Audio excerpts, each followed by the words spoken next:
I would like to talk about protecting our First Amendment. Recently, the First Amendment has been a topic of debate, and some argue whether it should protect hate speeches. Thomas Jefferson advocated that the Constitution must have a Bill of Rights that entitles people to the protections of certain liberties, and that a just government should not refuse such bill. By 1791, the Bill of Rights adopted the First Amendment that we know today, which clearly expresses that Congress shall make no law respecting an establishment of religion, or prohibiting the free exercise thereof, or abridging the freedom of speech, or of the press, or the right of the people peaceably to assemble and to petition the government for a redress of grievances. To put this in layman's terms, the government cannot uphold one religion over another, nor can it prevent someone from practicing a religion of their choosing. Also, the government cannot establish a national religion. The government cannot restrain a person from speaking their mind. The government cannot prevent or interfere with the freedom of communication and expression in published materials. The government cannot impede people from peacefully gathering in groups to share common ideas. This includes protesting the government to remedy injustices. As we can see, the First Amendment is designed to protect people from the grip of an overreaching government.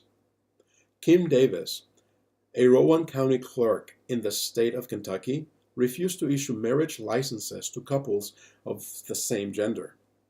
This came in 2015 after the Supreme Court ruled that same-sex marriages were allowed. However, Ms. Davis refused to comply with the court's ruling and denied same-sex couples their right to marry, claiming her Christian beliefs. In this case, Davis was a state employee representing the Commonwealth of Kentucky. When she refused to sign marriage licenses, citing her religious beliefs, and effectively denying same-sex couples their right to marry, she was using her position in government to proclaim and impose a religion, thereby infringing on the First Amendment. As a result of her overreaching actions, she abridged individuals' personal guarantees and freedoms. One civil liberty under the First Amendment is free speech. The main purpose of free speech is to allow for public criticism of the government without fear of prosecution. It also allows for political advocacy and support or recommendation of ideas, even when those ideas are obscure and unethical or are against the public policy. Hate speech consists of verbal attacks on people, most commonly based on, but not limited to, race, religion, sexual orientation, gender, and social status. Because some hate speech can be construed as political speech, even when its objective is to promote and feed discrimination and segregation through negative connotations, or may advocate for violent crimes, is still protected under the First Amendment. According to the law of the land, the First Amendment protects speech even if it advocates the use of force or encourages people to violate the law. In 1968, a Ku Klux Klan leader was arrested for making a speech in Ohio and advocating for crime, violence, and terrorism as a means for political reform. The courts ruled that because his speech was political, it was protected under the First Amendment, and that ruling was overturned. As recent as 2017, we witnessed various militias, including white nationalists, white supremacists, neo-Nazis, and other groups come together in Charlottesville, Virginia. The purpose of their gathering was to protest the city's plan to remove Confederate monuments from a city park. The organizers of the rally dubbed it Unite the Right. These groups chanted slurs and insulted people who opposed their protest. Similarly, compared to the Brandenburg versus Ohio case, because these groups gathered to oppose and protest the local government, the hate speech given at the Unite the Right rally in Charlottesville were protected under the First Amendment. During the presidential election of 2016, then candidate Donald Trump urged his supporters to engage in violence at his rallies.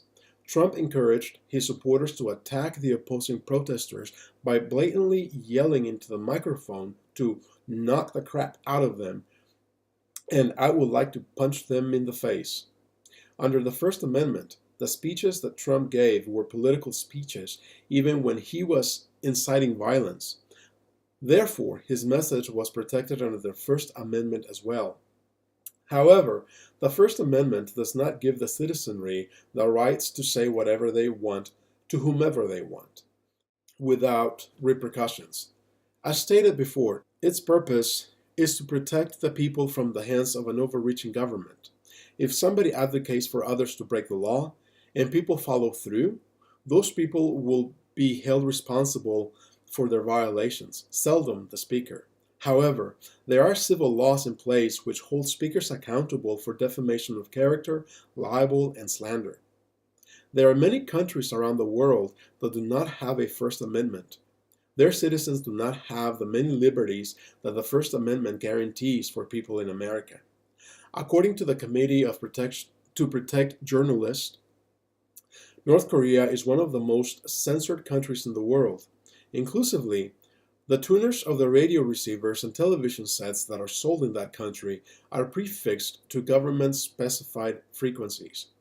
It is illegal in North Korea to listen to anything else other than state-run programs, and it is a criminal offense to listen to radio and multimedia broadcasts with anti-government messages.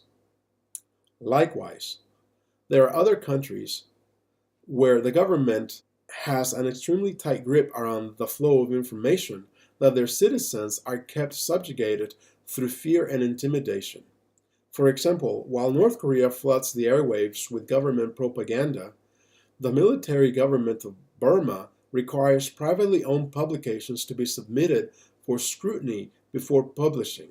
This measure translates into long delays, and current publications are not promulgated on a daily basis.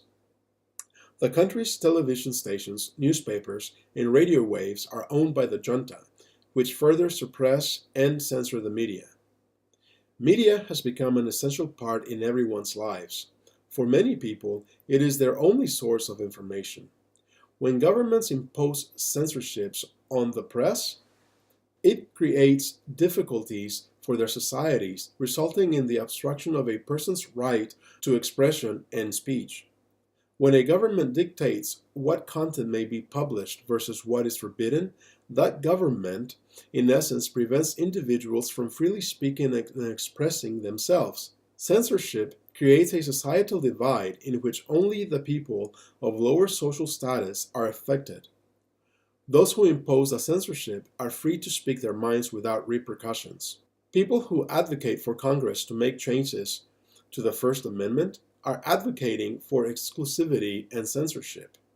The government can use censorship to suppress and prohibit anything it considers politically unacceptable or anything that opposes the status quo with a pretense that national security is vulnerable. Through this measure, any person can be robbed of their rights of equality granted by the Declaration of Independence, because in a censored country, all men cannot be equal. We must protect the First Amendment, because without it, we are merely sheep led to the abattoir. We must be dutiful to use our constitutional civil liberties ethically and responsibly. Without the First Amendment, hundreds of thousands of people would have been unable to gather at the Lincoln Memorial in Washington, D.C. to listen to Martin Luther King Jr. give his famed and celebrated speech. Without the First Amendment, King's advocacy for racial equality would have been suppressed. Without the First Amendment, the world would never have heard those precious words which now resonate in American history. I have a dream. Thank you.